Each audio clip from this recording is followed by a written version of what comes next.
Welcome to another lesson in general mathematics. This time we will learn about interval notations, which is very important in solving rational inequalities. So let's start. To begin, let us have these sample problems. We have the following activity. So you have to graph the following inequality on the number line and write in interval notation. So we have number 1, number 2, number 3, 4, and 5. So if you have noticed, we have the presence of inequality symbols. So we have number 1, x is greater than or equal to negative 3. Number 2, x is less than or equal to negative 3. Number 3, x is greater than negative 3. And number 4, x is less than negative 3. And number 5, x is greater than or equal to negative 1 but less than negative 3. So let us start with number 1. So x is greater than or equal to negative 3. So how do we graph this inequality? The first step is you have to draw a number line. Then, you have to identify first the point of interest. So, we have here negative 3. So, ito ang magiging boundary natin or limitation in graphing the inequality. So, from your number line, we will locate where can we find your negative 3. Saan natin makikita ang point na negative 3. So, it is to the left of 0 since it is negative. So, nasa kaliwa siya ng 0 or origin natin.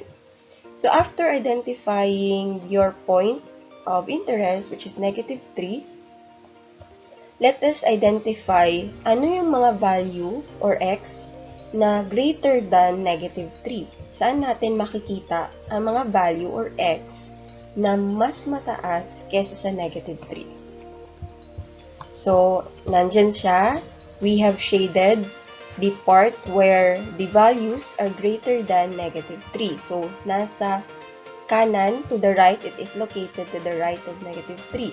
Why to the right of negative 3? Because dito natin makikita ang mga values such as negative 2, positive 1, and positive 4, which are greater than, again, mas mataas ang value nila kaysa sa negative 3. So, if you have noticed why negative 2 is greater than negative 3, because kapag negative ang ating value or ang ating integer, if we have a negative integer, habang lumalayo siya sa 0, bumababa ang kanyang value. That's why negative 2 is greater than negative 3. Why negative 3 is less than negative 2? Because mas malayo siya sa 0 or origin. Okay? Next, after identifying or shading the region where x is greater than negative 3, we have to identify or we have to ask ourselves, kasama ba ang negative 3 sa ating graph? The answer is yes, because of the inequality symbol here, greater than or equal to. Ibig sabihin, ang value ng x ay pwedeng negative 3 because it is also equal to negative 3. So, to denote, para matandaan natin na kasama ang negative 3, we have to put a bracket symbol. Ibig sabihin, kasama ang negative 3 sa mga value ng x natin. So, if you have noticed, we have here positive infinity. Ibig sabihin, ang naka-shade na region, orange part. Ibig sabihin, if we continue shading it, because of the arrow, if we continue shading it to here, if we move to the right, ibig sabihin, nandito na ang mga values, mga positive values, hanggang sa dulo ng walang hanggan, kumbaga. So, that is positive infinity. So, therefore, our interval notation is, so we have open bracket, or the right bracket, left bracket, open bracket, negative 3. So, kung isusulat yung interval notation, you have to start from left to right. So, since included ang negative 3, we have to write bracket, open bracket, negative 3, and we have 2 positive infinity, and close parenthesis. So, ibig sabihin, mula negative 3 hanggang sa forever or infinity. hindi siya natatapos because we have positive infinity, which are, it's either your x has a value of 100, 1 million, 1 billion, and so on, to infinity. So, the interval notation is -3 and +8. Next, we have number 2, x is less than or equal to -3. So again, you have to draw first a line or a number line and identify where is your -3. So this will serve as our boundary or limitation. Hahanapin natin saan ang -3 sa ating number line. So it is located to the left or nasa kaliwa ng 0. So -3. Next, we have to identify the values of x here. Ano yung mga nasaan sa ating graph, saan natin makikita ang mga values ng x na mas mababa kaysa sa -3 because -3 is greater than x. So, makikita natin ang mga values na mababa kaysa sa -3 or less than -3 sa kaliwa ng -3. Why sa kaliwa? Bakit na to the right or to the left, sorry. Why to the left of -3? Because here, we can find -4, -5, -10, -20, and so on. Or to past negative infinity hanggang sa dulo ng walang hanggan, hindi yan natatapos because we have here infinite number of infinite negative values. So, dito natin makikita. Okay? Now, kasama ba ang -3 sa mga value ng x? The answer is yes. So, if it is included, then you use bracket to indicate that that point or -3 is included. So, kasama ang -3 sa values ng x natin because -3 is also equal to -3. So, therefore, our interval notation is from here. So, we will start from left to right. So, -infinity to up to -2. So, hanggang -3 lang. So, hindi pwedeng sumobra dyan because it will not make our inequality true. Okay? So, for example, if we included -2, -2 is not a value of x because -2 is greater than -3. That's why hanggang -3 lang tayo ang value ng x natin. So, again, this is how we write the interval notation. Next, we have number 3, x is greater than -3. So, you have to draw a number line and identify, since our point of interest is -3, it is located to the left of 0. So, next, we have to identify ano yung mga values ng x or saan natin makikita ang mga values ng x na mas malaki ang value or greater than -3. So, it is located to the right of -3. So, you have to shade that part or that region.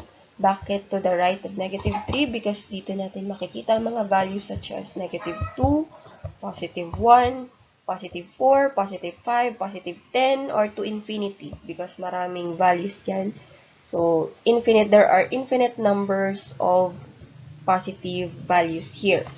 So we have here positive infinity. So, kung i-extend natin ang shading natin, so hindi yan matatapos because we have a lot of positive, infinite number, to be specific, infinite number of positive values.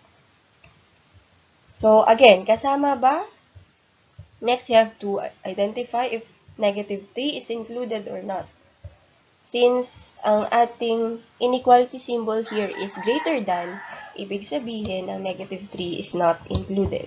So, if it is not included, you have to put a symbol, parenthesis, para i-indicate na hindi kasama ang -3 sa mga value ng x. So, therefore, our interval notation would be, so you will use, kapag hindi kasama, you will use parenthesis. So, again, from left to right, from -3 to positive infinity. Next, we have number 4, x is less than -3. Again, you have to draw a number line and locate where is your -3 since this is the point of interest. So, hahanapin natin sa ang part ng ating number line ang mga values ng x na mas mababa kaysa -3. So, it is located to the left of negative 3 because dito natin makikita ang mga values such as negative 4, negative 5, negative 10 to negative infinity. So, hanggang sa dulo na walang hanggan. There are infinite negative numbers here. So, kasama ba ang negative 3 sa value ng x? The answer is no, not included because x is only less than negative 3 but not equal to negative 3. Therefore, we use the parentheses. So, your interval notation would be from left to right again, negative infinity to negative 3. So, hanggang negative 3 lang, but negative 3 is not included because negative 3 is not less than negative 3. Okay, and the last, we have here x is greater than or equal to negative 3 but less than negative 1. So again, you have to draw a number line, identify what are the points of interest. So we have here negative 1 and negative 3. So ito ang magiging boundaries natin. Okay, or limitations. So we have to locate on the number line where is our negative 1 and where are negative 1 and negative 3.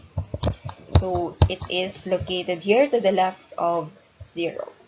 Okay, next, where can we find the values of x na mas mataas or equal to negative 3 pero mababa kaysa sa negative 1, less than negative 1. So, it is located here between negative 3 and negative 1 because dito natin makikita ang values such as negative 2 or negative 2.9, negative 2.5, or also your decimals are included here. So, because, why negative 2? Makikita natin dito because negative 2, if we check if negative 2 is part of values of x, negative 2 is mas mataas sa negative 3, pero mas mababa sa negative 1 because negative 1 is greater than negative 2. Next, we have to ask if negative 3 and negative 1 are included. First, we have to ask, is negative 3 included? The answer is yes because x is greater than or equal to negative 3. So, kapag kasama ang point na negative 3, we have to use bracket. Kasama ba si negative 1 sa plotting of points natin? The answer is no because it is not equal to negative 1. So, therefore, we will use the parentheses. Now, we have the interval notation. So, therefore, ang mga values ng x natin are from negative 3 to negative 1. Since included, kasama si negative 3, we will use the bracket. So, we have from negative 3 to negative 1. Hindi kasama si negative 1, that is why we use the parentheses. So, it's your turn. You have to try graphing the following inequalities and write their interval notation. Thank you for watching.